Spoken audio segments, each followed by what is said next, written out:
Bonjour à tous et bienvenue à un nouvel épisode de Photographier les oiseaux. Dans la capsule d'aujourd'hui, j'aimerais aborder l'intérêt de l'emploi de la valeur ISO automatique. Lors de conférences dernièrement, des gens m'ont posé la question en me disant qu'ils travaillaient en mode manuel, mais utilisaient la valeur ISO automatique et me demandaient mon avis à ce sujet. En fait, pour ma part, je travaille essentiellement en mode manuel, entièrement manuel. Je choisis donc la valeur ISO, l'ouverture et la vitesse. À partir du moment où vous avez un des éléments qui est en automatique sur votre appareil photo, vous n'êtes plus en mode manuel. Ce qui fait que le pose-mètre de votre appareil photo va toujours vous offrir un rendu pour le gris moyen. Le gris moyen qui est 18% de réflexion. Le seul problème lorsque vous faites de la photo d'oiseau, c'est que les sujets qu'on va photographier sont rarement en gris moyen. Je suis présentement dans un marais, il y a des bernaches et des oies autour de moi, vous les entendez en arrière-plan. Si j'ajuste l'exposition pour une bernache et que je suis en ISO automatique, ça va me donner un résultat qui va être gris. Si je fais la même chose, je photographie une oie des neiges, le rendu de l'image sur ma caméra va être plus grisâtre que blanc. Pour être capable d'avoir un résultat qui va être adéquat, je vais devoir instaurer des corrections d'exposition, plus ou moins, sur mon appareil. Mais cette correction-là va devoir varier en fonction du pourcentage que le sujet va occuper dans le cadrage. Donc, si j'ai une oie qui est très loin, la correction ne sera pas la même parce qu'il va y avoir moins de réflexion sur le plumage de l'oie que si l'oie est très proche. À ce moment-là, si l'oie est très proche de moi, je vais devoir faire une correction qui va être différente.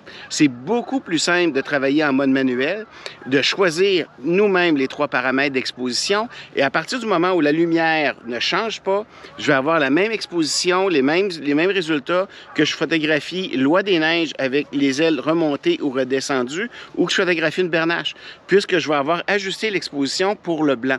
Donc, le plumage blanc des oies ne seront pas surexposés, le plumage blanc des bernaches ne seront pas non plus surexposés et j'aurai un bon rendu.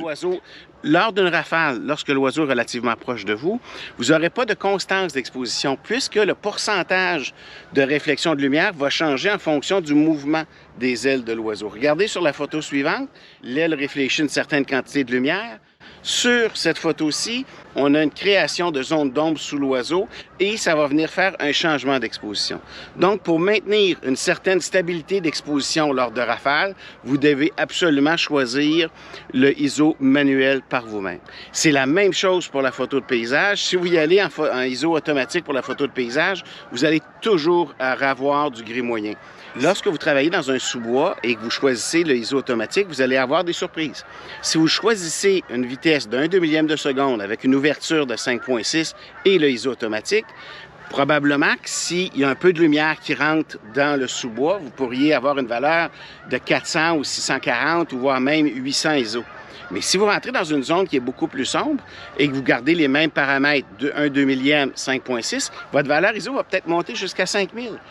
Vous seriez mieux alors les valeurs ISO, au lieu de rester à 1 demi-millième de seconde à 5.6 qui serait votre ouverture la plus lumineuse, bien, vous n'avez qu'à choisir 1 800e de seconde, toujours avec le 5.6, et votre valeur ISO sera peut-être de 1600 plutôt que d'être 5000 ISO.